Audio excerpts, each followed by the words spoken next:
All right, Shekhar Bajaj also joining us this morning on GST and its implications. Mr. Bajaj, good morning. Let's get your reaction to, of course, the bill being passed. Everyone is, of course, praising the fact that the reform has gone through, but a lot of question marks still around clarifications on the rate, implementation timeline, and so forth. Correct.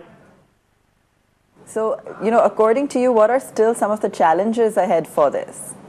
Let me start by first complimenting the government and the opposition also, because let this become the starting point that whatever is good for the country, good for the general employees, general masses, that would be overtaking, that would become more important than individual political leanings. And therefore, if that happens, it will be something which is very good for the country. So let this be continued, that you select half a dozen items which are important for the country and then not get into the politics. That is the first reaction as far as passing this GST is concerned. Now, as far as we are concerned, because of GST coming in, there will be better compliance. And in our case, in small appliances and fans and all, there's at least 30 to 40% of our business which is by the unorganized sector, where there is a lot of tax evasion. And therefore, to that extent, when GST gets implemented properly and there will be better monitoring, we expect that there will be better compliance, and therefore the cost and the rate of taxes will come down over the period and the consumers will benefit.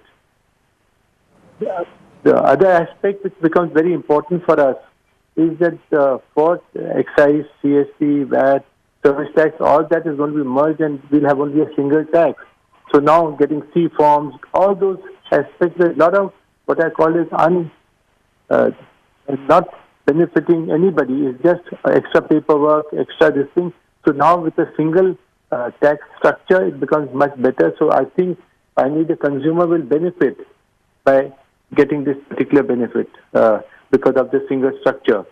However, there are two areas which I think is important for the state governments to follow up with.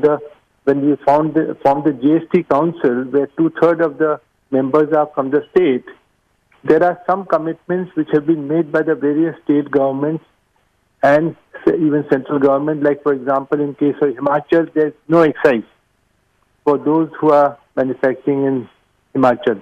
Or there is some sales tax refund and replenishment which is being done in case of, they say, Maharashtra for sales tax. Now, those are something where center has committed that whatever are the losses will be reimbursed to the states.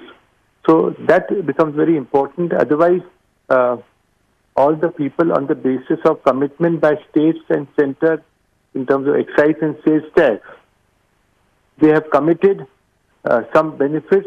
On that basis, people have invested, so that should be made available. That's very important. Good morning. Sir, are you, at the moment, do you have any clarity? Because we were speaking to one of the experts and they said there could be a central GST of 18% and a state GST of 18%. Could you clarify your understanding of what this is? What I thought was that there's a single 18% tax which will be there, and of that 9% will go to the center and 9% will go to the state.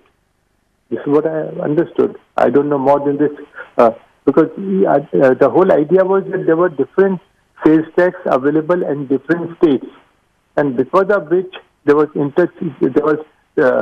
lot of material which was flowing from one state to the other because the tax rates were different in different states.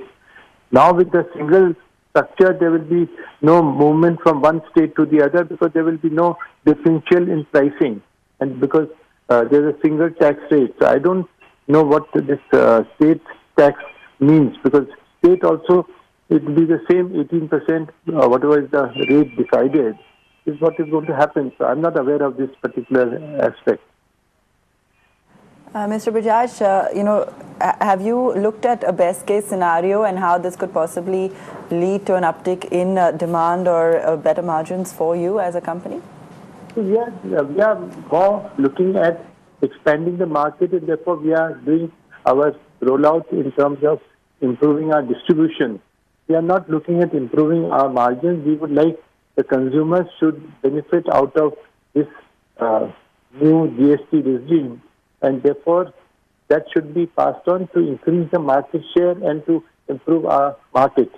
So in our distribution, there's a certain cost. As long as I'm not out of pocket, I'm quite happy to pass on that benefit to the consumer because that will increase my market share.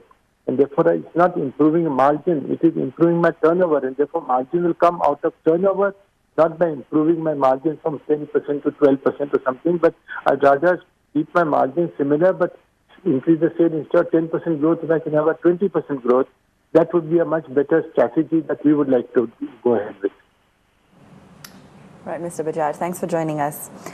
Rahul, I want to get a quick check on the Bank Nifty this morning. It's turned negative. That's where the pressure's coming in as well. Yeah, if we know, everybody know, we are following the international cues.